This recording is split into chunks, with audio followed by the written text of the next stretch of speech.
All right. So this is a pretty interesting story from Val. Val was he was my very first drug dealer, very first guy to ever sell me weed in LA. But he was also my production assistant. You might see him in the background of some of these videos I've been posting. But Val was a concentration camp survivor. He had just awesome stories. Loved sitting back and talking to him. We would just smoke and talk all the fucking time. So this is one of those stories.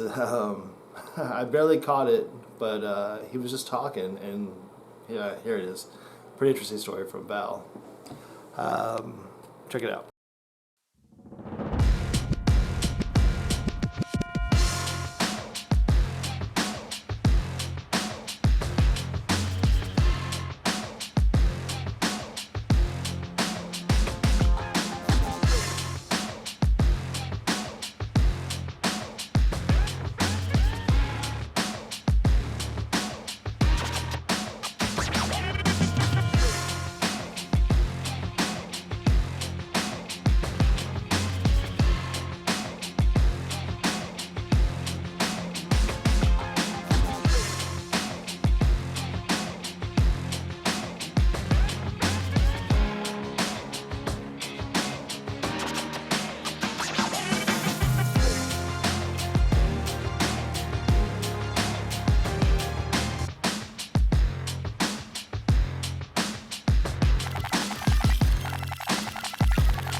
As I'm being robbed.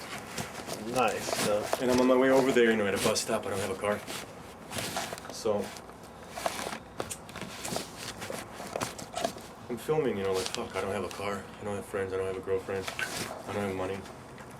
But I have my camera, so I was all happy about the camera. Okay. He's working the door, and there's a, line in front of the door. So, I'm not gonna wait in line. I'm not even going in there. I'm just gonna go say what up to my boy. So as I'm passing through, I guess I looked intimidating. I was bald and shit, just kind of walking through. Fuck you. And the guy's like, "Who the fuck does this guy think he is? Like he owns Hollywood." He trips me over. The doorman, or one of the fucking piece of shit in line. Okay. So I trip over, and just as I was gonna shake my friend's hand, I fall over and hit my friend with my forehead and bust his lip. Oh fuck. And in the moment, I turn around, I'm like, "Who fucking blocked the guy?" Now as he's coming back towards me, his buddy's pulling out a knife. As he came towards me, I kicked him again. He fell back, and I guess his buddy stabbed him.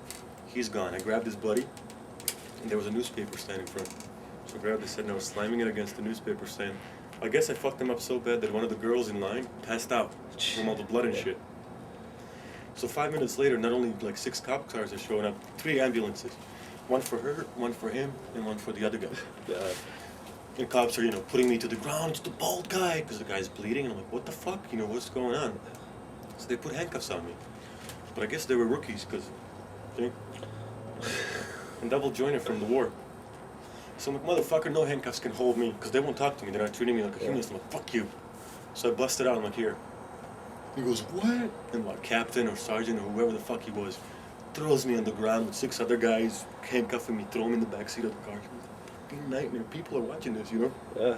Now my friend, the bouncer, his boys are now out there. He's trying to calm everybody down and trying to tell them what's going on, but it's too late. They're already driving me off. So now I'm in a cop car. Lowest of the low. I lost everything, and I'm fucking going to jail. Yeah.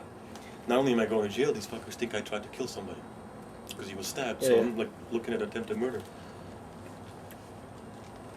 To lighten the mood. Try to talk to these fuckers, break them loose a little bit. So I'm like, you guys arrested anybody famous? He goes, no, not really, why? I'm like, I don't know, maybe I'd be your first one. Like, what the fuck? Shut the fuck up, Yeah. I'm like, alright. You guys know Detective Cade? No. Officer Cade was one of the cops that came to take my robbery report. Right. And they're taking me to Venice Precinct, which is where they came from. So I'm trying to kind of at least get some sort of call Officer Cade. He'll tell you I'm a good kid. I'm not going to kill nobody. What the fuck? Yeah. No, shut the fuck up. We're almost there. So we get to the station. All my hopes are out the window. I have some weed in my fucking backpack. Now I'm thinking, oh my God. Thank God they looked in the backpack. They found everything except the weed. I don't know how I was looking in the back pocket, double bottom, Yeah. But the guy that's opening the door cell for me when they throw me in the cell is not Detective Cade, it's Officer Cade. And I recognized him. And I'm like, Officer Cade, Officer Cade. He goes, oh, kid, didn't I tell you to forget about that shit? Yeah. Because he heard the story on the CB and he thought, Then you found him and I found him and I tried to fucking murder him. yeah. And that's it. So they tossed everything, looking, where's your knife? And I'm like, guys, I don't have a knife. Uh-huh, what's this? On my fucking keychain? You know those little fucking... Yeah. I use them to clean my nails, dude. I pick my nails when I drive. Here's your knife. Oh, you telling me I stabbed the guy through a kidney with a fucking knife? Detective Cade, please. So, sure enough, he kind of checked in on her. Now, this was day before Christmas. Friday, I think it was. Courthouse is going to be shut down. Everything's going to be shut down, not through Christmas, but till after New Year's. Right. So before I could even go in front of the judge You're 2 about weeks. bail or whatever, I'm fucked for 2 weeks, man. It's a nightmare. So I'm trying to, like, reason with these guys to let me go. And sure enough, hour or two later, I guess, Cade got on it, figured out that wasn't the knife. The guys that were there on the scene kept searching, and they found the knife in the bushes. Yeah. And then through my friend, figured out that his friend Stab me. had a fucking knife. The fuckers were somewhere from fucking Ohio, Sandusky, Ohio or something like that. Tourists, they were fucked up. They were on all kinds of drugs, like crystal meth or something, so they were aggressive. They put 2 and 2 together, and he's like, I will let you go home. It's on my reconnaissance. So do not leave town. Do not do something stupid because you're going to ruin your life. Yeah. And then, you can straighten this out, get a good lawyer. I'm like, oh my God, dude. I'm robbed. I can't tell my parents. I don't want to bother them. They can't help me anyway. And I don't want to, stress them out. I can't talk to anybody. I broke up with my girlfriend. Crashed my car. Now I got to fucking find a lawyer. And tomorrow I got to go to Pirates. You know what I mean? Yeah. So I go to Pirates and I had like maybe 2 or 3 days left. And Kristen, who we're going to interview, the casting director, heard my story from some of the other background players. Came up to him and he goes, Val, you're not union, but from the story last night and from the work you did yesterday, you're going to be. She fucking booked me for 30 days on the voucher and I got my, that's how I got my sign. Nice.